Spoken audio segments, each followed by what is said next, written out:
dissecting all things, and this was very German accent, dissecting all things into things you draw energy from, or money from, or anything else from, or things that require your attention, energy, and also everything else. So this is a very nice principle that divides basically the world into these two things. Things that require something and things that don't require something but give something back. If we take a look at finances, for example, if you own a house is something that requires constant cash flow in order to even be a house, because otherwise after a few years or after a few decades it will be basically not a house anymore, because it just doesn't exist in time without a constant cash flow, basically repairs.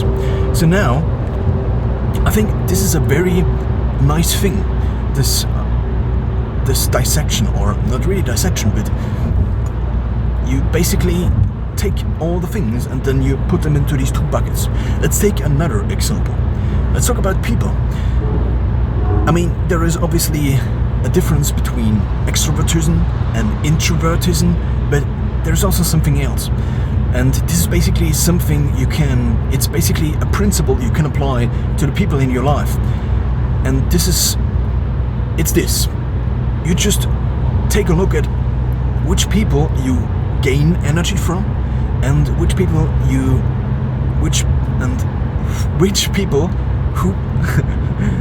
what people basically. Oh well, we just have, and people that draw energy from you. So if you then take a look at all the people, for example, you can this thing, because here is the thing about something like this. It's dividing something into something that's positive, negative, or neutral. The thing is, neutral doesn't really exist, because neutral is basically something that's infinitely small. It's an infinitely small line, and therefore everything that exists almost is basically, just by definition, almost never neutral. Therefore, you can always find out if something gives energy back or if something draws energy from you. This can be people, this can be other humans. I mean, that's kind of the same thing. This can be finances, this can be a house, this can be a car. Let's take a car, for example. A car also requires constant attention.